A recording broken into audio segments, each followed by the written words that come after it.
Hello and welcome back to the Who's He video podcast. Thanks everyone who's been watching us recently. It's nice to see that our views are going up. So that's absolutely fantastic. Thank you. So please don't forget to like and subscribe if you stumble across this this little video channel. So it would be very much appreciated. It really will be, because I've been doing this for a long time now, and just like to get more subscribers and more people watching. There we go. There we go. Who doesn't? Who doesn't? Anyway, yet again this week I'm doing another reaction video to another Doctor Who serial, and last week I did episode 1 of The Romans, starring William Hartnell. So this week I'm going to be doing episode 2 of The Romans, and this one is called All Roads Lead to Rome. So let's just get straight into it then. So if you want to watch along with me at home, I'm going to be pressing play on the old Blu-ray player in 5, 4, 3, 2, 1 and play. And here we go. Opening titles again. So I don't like to do too much of a preamble, I just like to get into it. Who wants to listen to me waffling on all the time? You can listen to me waffling on and watch me waffling on to another story. Okay, so do we get a recap or does it go straight into it?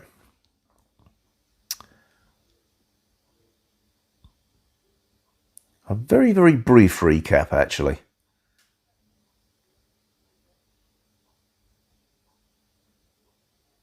Here we go. Oh yes, Barry Jackson as the silent assassin.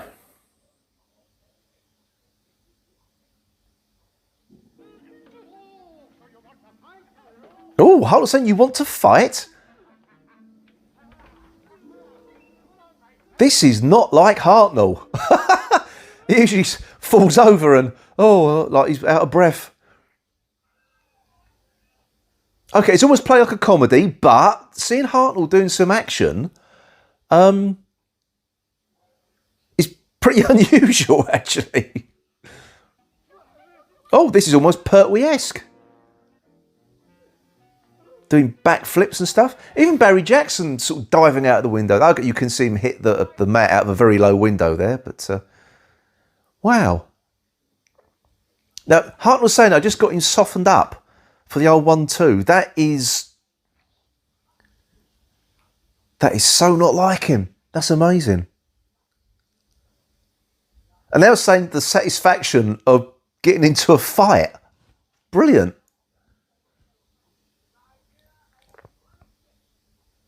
I think the other thing as well, this is Vicky's second story, so she's still finding out about the Doctor.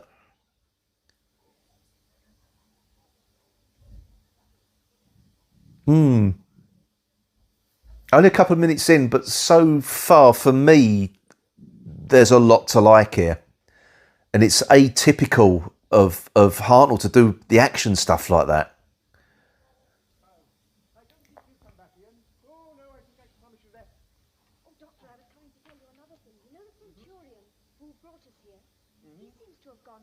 Well, I'm not surprised.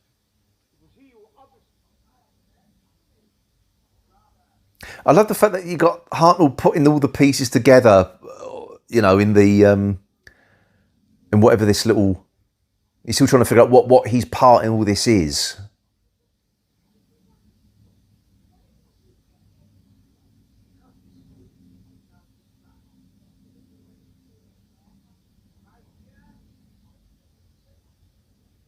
See, again, we got another little history lesson coming into it now about why they hired mute assassins. But it just forms part of the conversation. It's not like shoehorned in or something. And it does appear to be, so far, comparing to last week's episode and this week's one, we're just giving you little bits of background on what it was like to live in, you know, the height of the Roman Empire. It's almost like going back to the BBC brief, or the Doctor Who's brief, really, was to educate children in history without the bug-eyed monsters, as Sidney Newman didn't work out for him.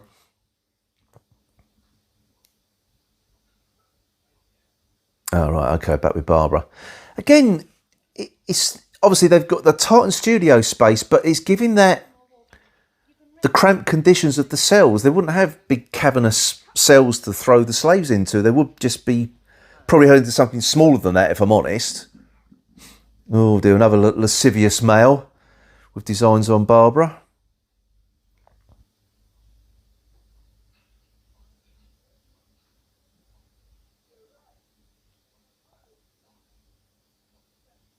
She very much set the template.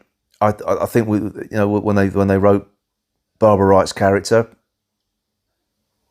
she doesn't think of herself. She thinks of other people, and I really like that. There must be at this stage. It does look like the character's starting to, that strong streak in her is starting to crack. The facade. She does look worried.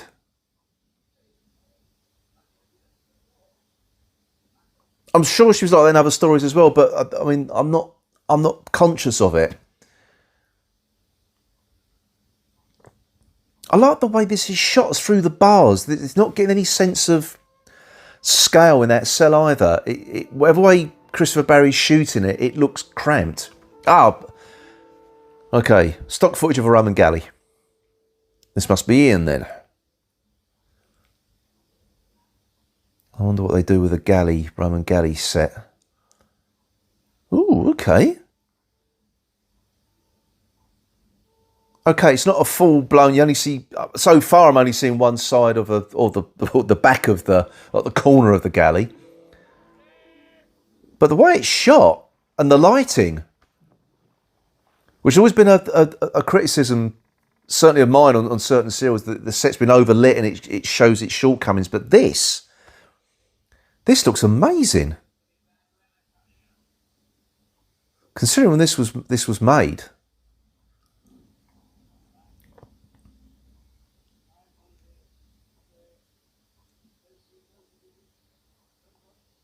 They just got something just to make the light come in and out, as if it's sort of the boat's giving us a sense of movement.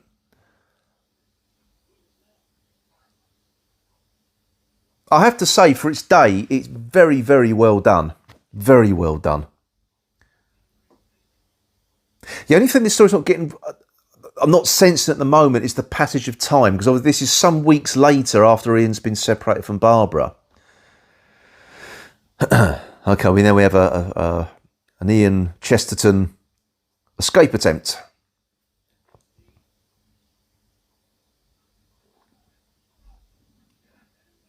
Now, really, the Roman, the galley master, whatever he's called, he would have been hitting people with that length of knotted rope he's got there. Good thing about Quantum of Solace now, actually, but not Quantum of Solace. Casino Royale, with the chair scene. Yeah.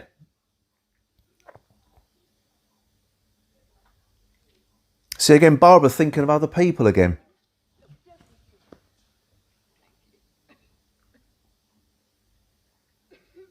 Oh, another lascivious male with designs on Barbara.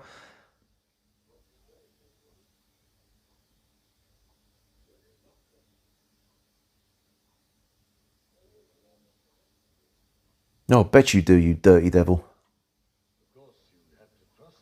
See again the way that shot over his shoulder. Would I get out of here?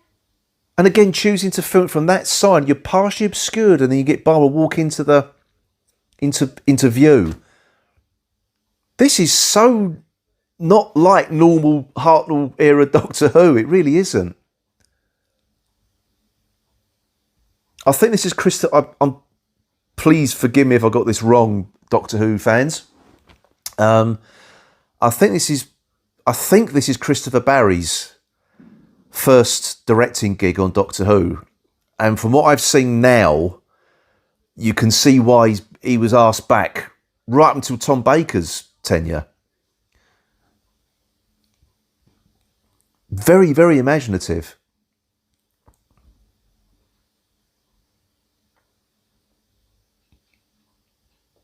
And creative as well. That's what I'm loving.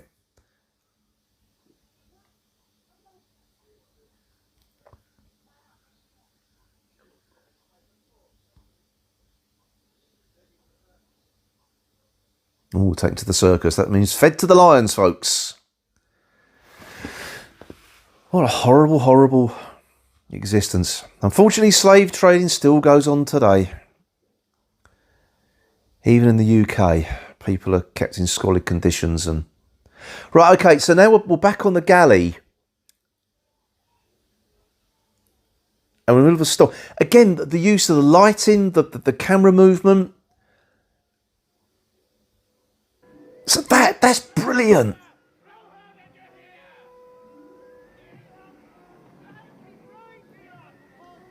That is really, really good. I think that there is an awful lot to like in this story, for me anyway. A lot of people dismiss Hartnell, or Hartnell's era, being a bit stable. This is probably the least stagey production from that era of Doctor Who I've seen.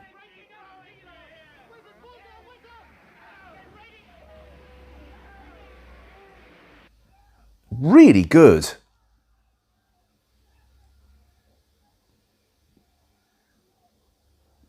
I'm used to the set. Yeah, wow, that is brilliant.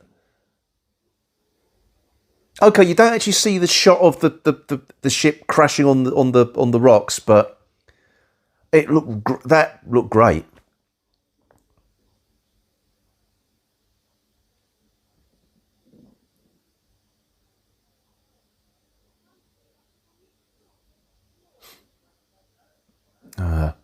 I do like the Hartnell and Maureen O'Brien pairing. I really do.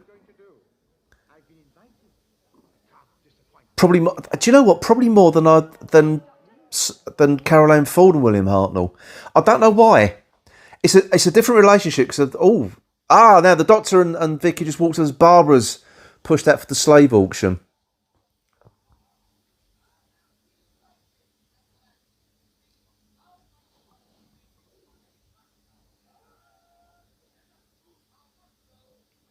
It's terrible, isn't it? Okay, I know that the auction would have been a few more people than quite a few more people than that just crowded around, but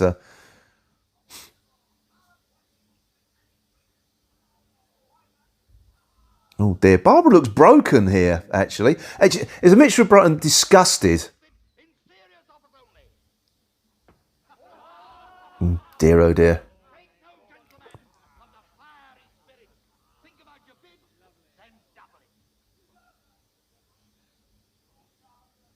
Dear, oh dear. It's awful, isn't it, to think this set in such a wide, well, I say used to having such a wide scale business. It's more like the same now.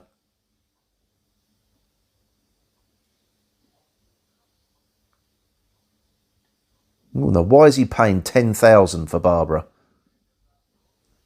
For old slimy Tavius. He does look equally smarmy and slimy.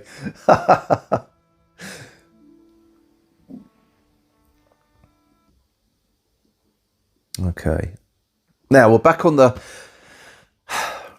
Ian's on the beach and... Yeah. The poor but I want to see what this set looks like.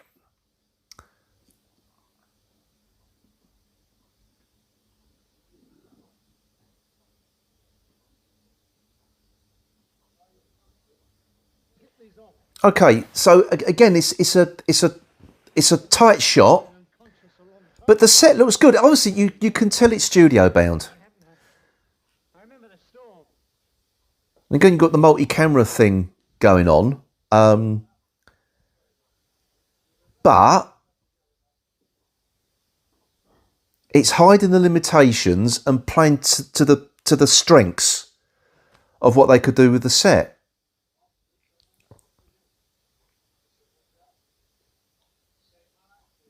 You see, that's why I think it takes a creative director to make the most of what you've got and play to the strengths. And I think a lot of time in this particular era of Doctor Who, they didn't really do that. They didn't play to the strengths and hide the weaknesses.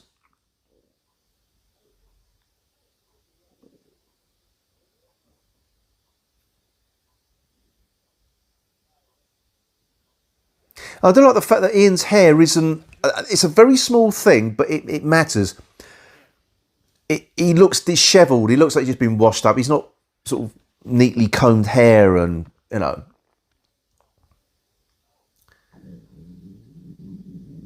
Well, I hope no one could hear my stomach rumbling on.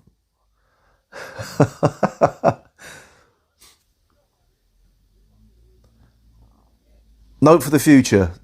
Film a reaction video after lunch.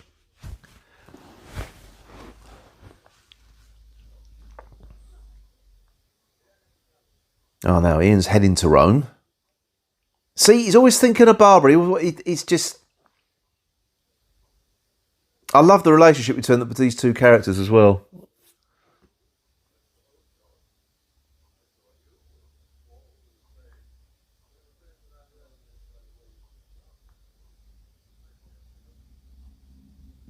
Oh, so he's appealing to Barbara's caring side here.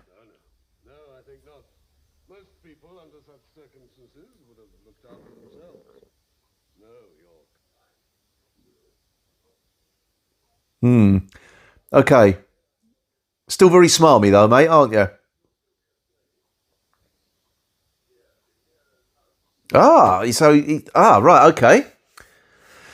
We're in Nero's house. Are we finally going to get to see Nero after so much talk about him?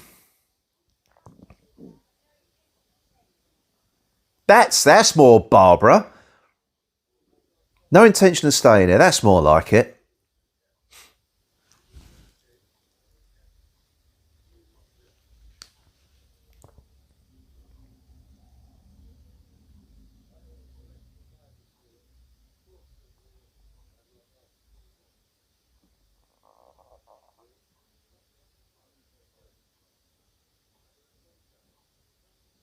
Oh, Nero at last. Looks like one of Nero's lick spittles. Yes, he looks a bit. He does look a bit weedy. The Smithers, the Mr. Smithers to Nero's Mr. Burns.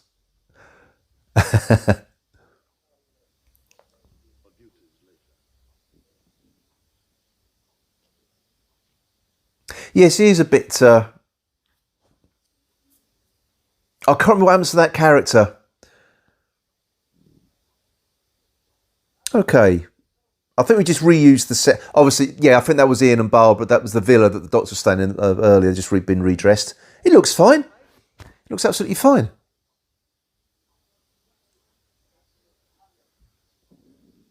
Ah, so this is the... Oh, we're back to the mistaken identity thing again.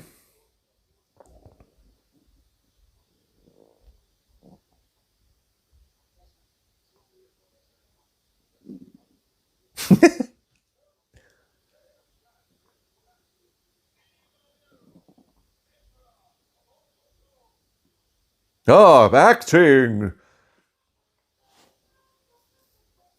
Finally, Nero. And Derek Francis. and, and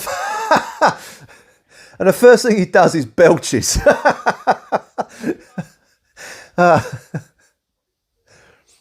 Did they allow belching on the TV, on the BBC even in the mid-60s? Crikey.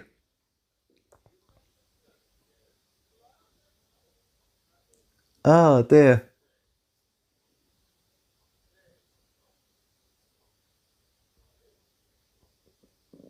How's the doctor going to get out of this one?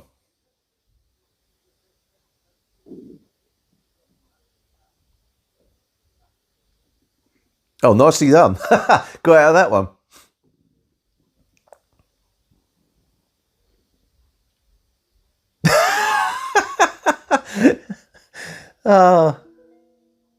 And nice to see Hartnell doing a little bit of comedy here as well.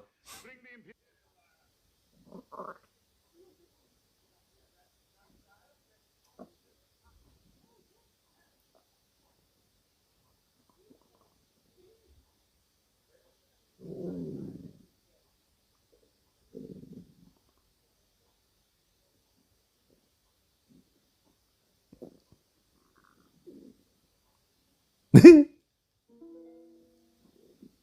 is the best I can do, I'm afraid. Oh, no, it wasn't as good. Of course it wasn't.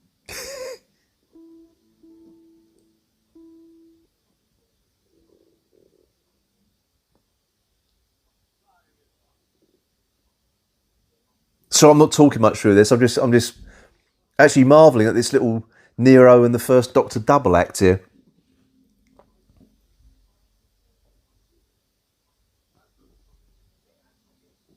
Now, obviously, I've obviously watched all of the.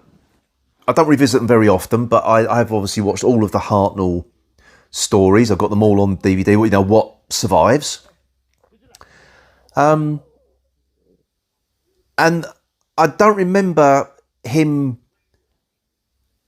being like this.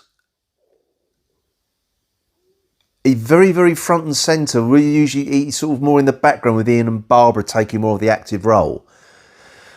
I just think the way it's written, it just gives him he's shining in it for me. He really is. Okay, that line of dialogue was a bit clunky. Here we are in Rome, but hey, it sets the scene. It sets the scene.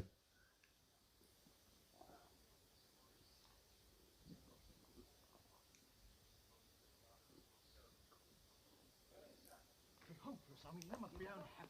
Come, dears. I know, but Oh dear. so far. Who's to say it won't? And again, it's the set's not overly lit.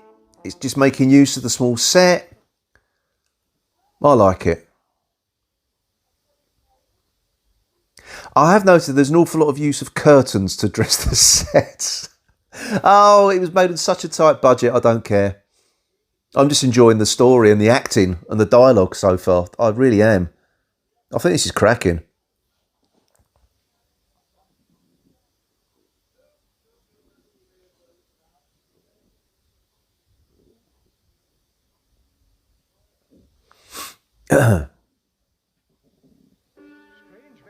Oh, another dead body. Whose knees are those? Oh, the centurion brought them there. My child, but what does it all mean?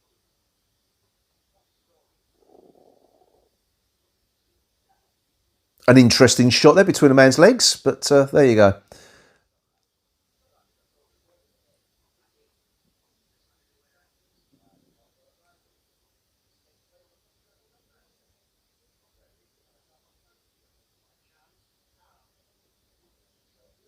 Oh, so Ian's destined for the arena as well.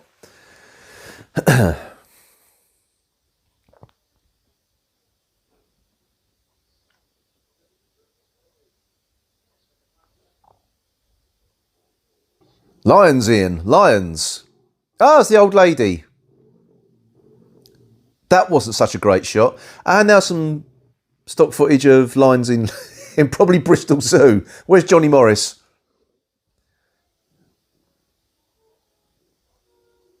He saw an awful lot of lions out that little window.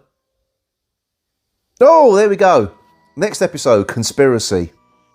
Well, as the titles are rolling up, I'm really, really enjoying this. I think it's a cracking little story so far. From what I can remember, the next episode is very much more played for comedy, from what I can remember. But that, I think it moved the story along nicely. I think it's well directed, it's well acted. The sets were great. As I say, it played to its strengths, hid the weaknesses. I've thoroughly enjoyed that. I'm glad I'm sort of revisiting this particular story. It's actually nice just to sit there and watch something, not find anything sort of wrong with it so far. Yeah, I know William Hartnell's not everyone's cup of tea, but I'm liking it. I'm really liking it. I'm liking it. Okay, good, excellent. So I think we'll just wrap that up there. No point in me just carrying on talking. So next week then, I'll be back with episode 3 of The Romans, which is called Conspiracy. So I'm really looking forward to it, actually. So as I said at the beginning, don't forget to like and subscribe to the channel. Or every little helps. So until next time then, it's goodbye from me, Phil, and I'll see you next week. Goodbye.